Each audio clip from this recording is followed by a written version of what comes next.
Hi, JP. Thank you so much for joining us today. We are so excited to have you here with us.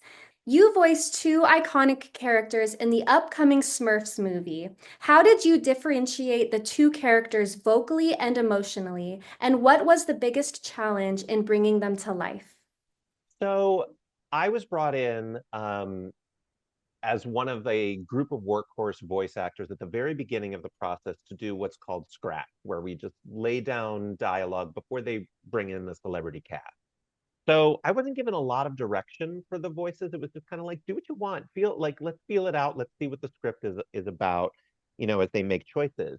And I knew that Razamel, who's the new villain, was Gargamel's brother. And I was like, okay, so if I'm playing him, then he should be a counterpoint to what classic Gargamel sounds like. So, well, this is little Gargamel, very smoky. Razamel is much huskier and nasty, so I went with that.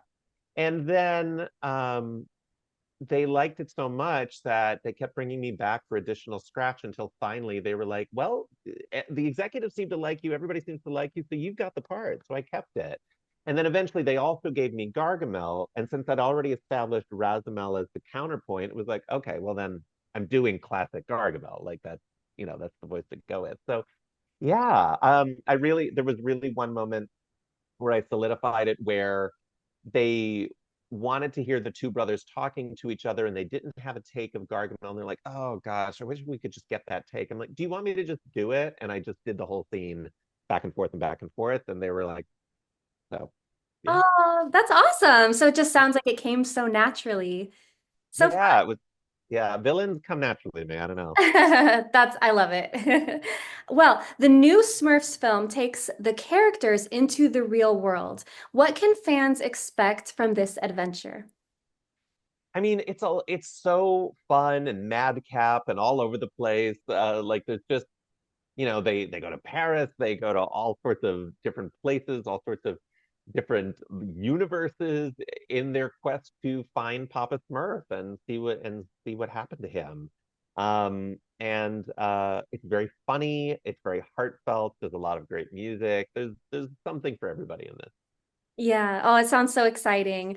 At Pop Fusion, we love sharing positive stories, and you founded Queer Vox to empower LGBTQIA plus voice actors. What inspired you to do this? Yeah, so I started QueerVox in 2021 during lockdown. I had been talking to some casting friends, and we were simultaneously celebrating the increase in authentic casting in animation and video games for queer characters. But there there wasn't there the creation sorry there was the creation of authentic of characters, queer characters in animation video games, but they weren't always authentically cast. That's what I meant to say.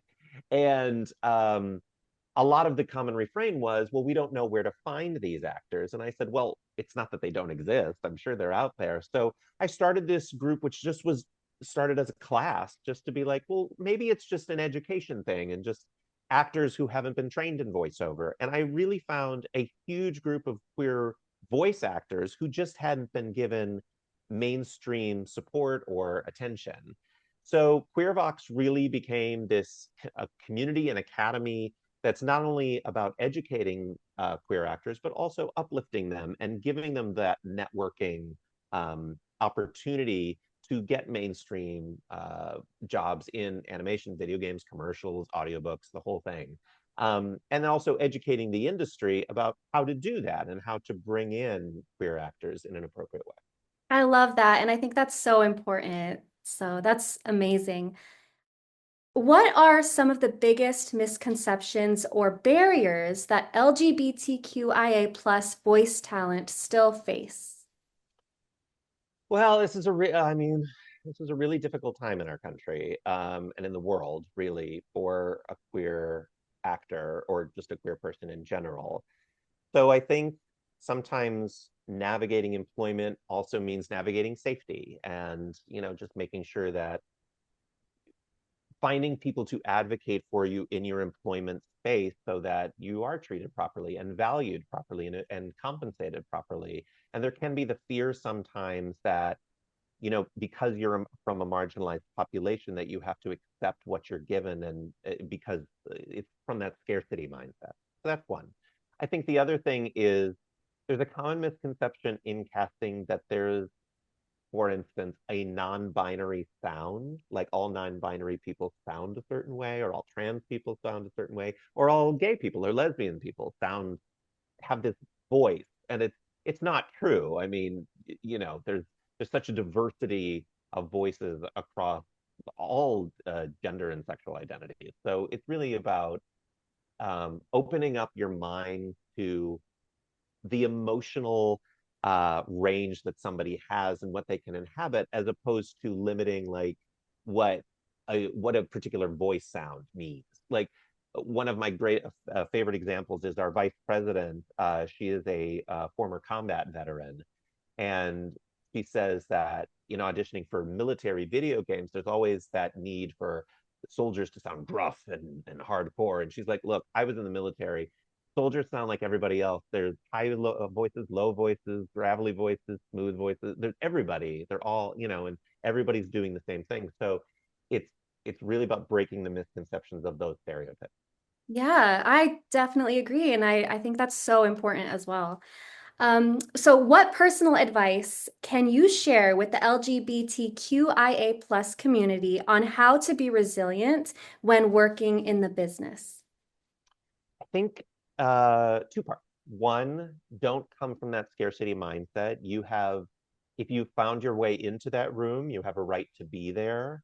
And I think one of the greatest bits of advice that I've had for anybody pursuing voice actor, regardless of their identity, is just to be a good collaborator in the room, which means you're not above anybody, but you're not below anybody either. We're all just working together to solve a problem. So just be collaborative in that sense and advocate for yourself as needed, because everybody wants you to do a good job. So if that means if somebody's misgendering you, or if if there's some explanation you need for the character that you might not have been given, asking for that and saying something makes the work environment for everybody easier, not just for you.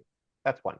The second thing I would say is have an awareness of what your sandbox of character work is, the overlap of what you like to play and also what the average person on the street would say, oh yeah, you sound like that. That's your moneymaker. That's the center of your sandbox.